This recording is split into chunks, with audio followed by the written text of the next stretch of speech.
الحمد لله رب العالمين إله الأولين والآخرين والصلاة والسلام على سيد الأنبياء والمرسلين وعلى آله وصحبه أجمعين أما بعد.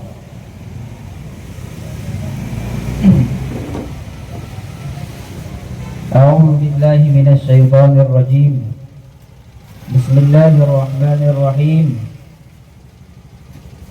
تبارك الذي بيده الملك وهو على كل شيء قدير.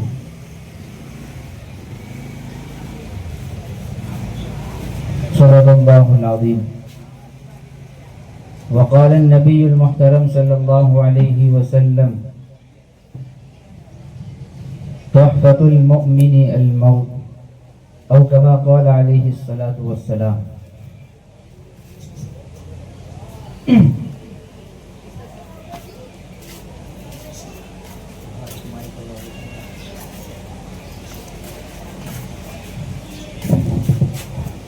کہ آپ سب جانتے ہیں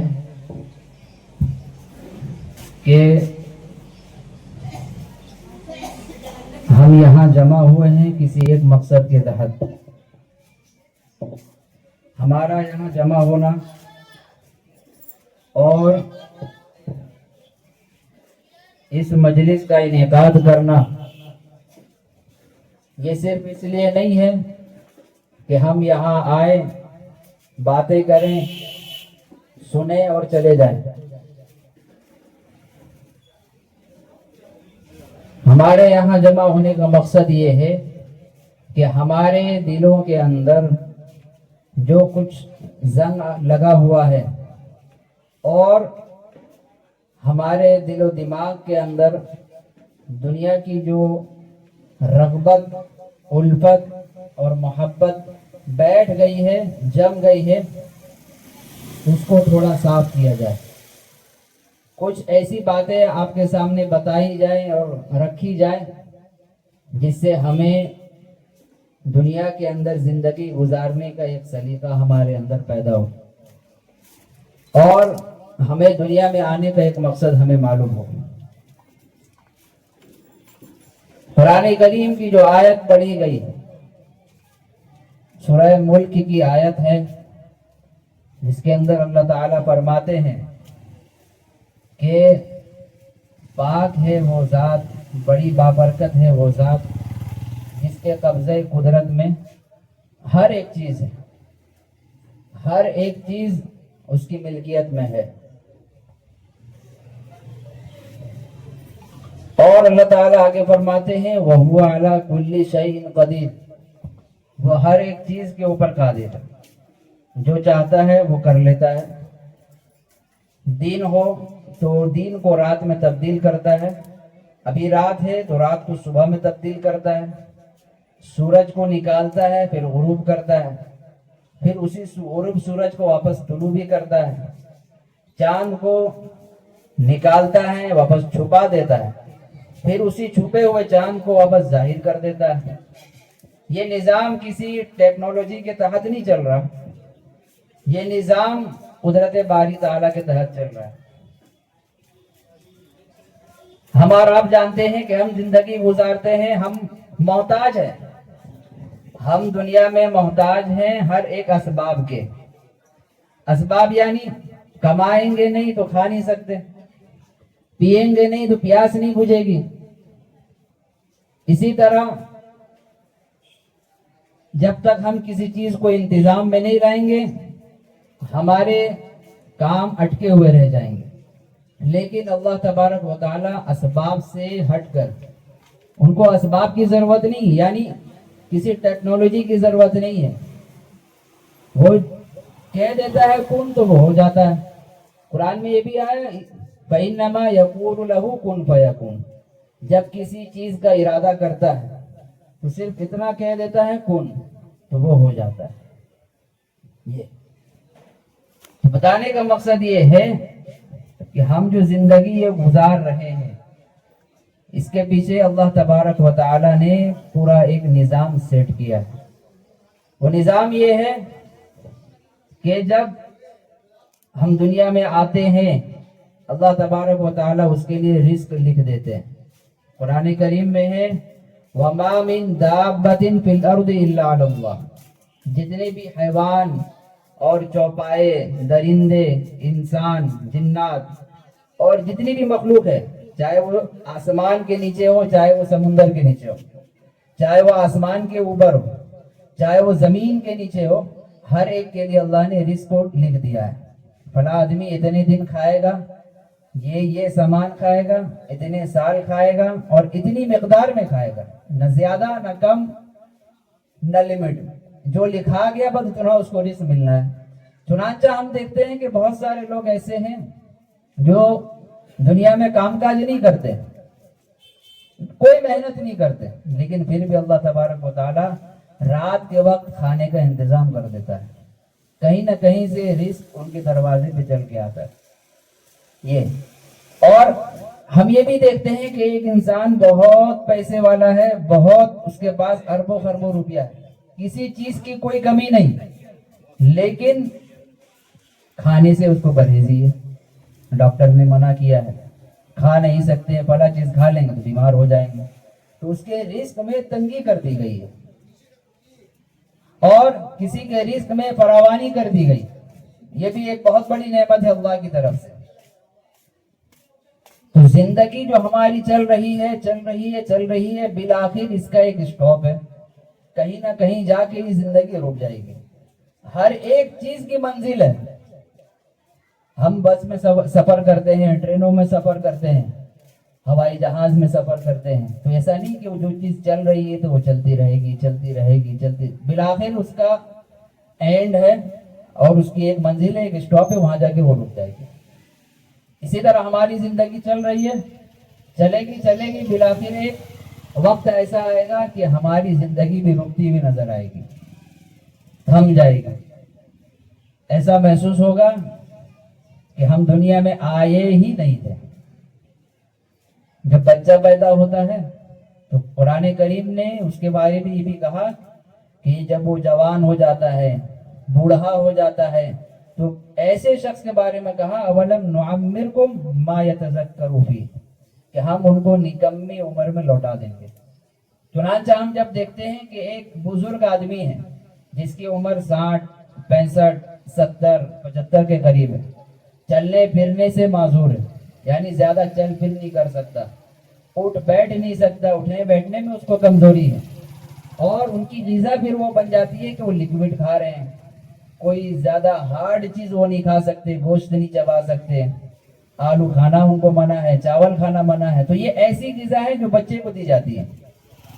جو غذا بچے کو دی جاتی ہے، شروع ابتدائی میں 2 سال کے بچے، 1 سال 3 سال کے، ان کو لکوڈ دیا جاتا ہے، زیادہ تیل مسالہ نہیں دیا جاتا. تو یہی غذا ان کی ہو جاتی ہے جو ایک بزرگ ہے جو 75 سال کے ہے. اسی کو قرآن میں بیان کیا کہ ہم نکمی عمر میں لوٹا دیں گے، یعنی انسان واپس اسی حالت پہ آ جائے گا، بس اس کا قد و قامت اور جسامت ایک ڈیل ڈول ہوگا، بھاری ہوگا.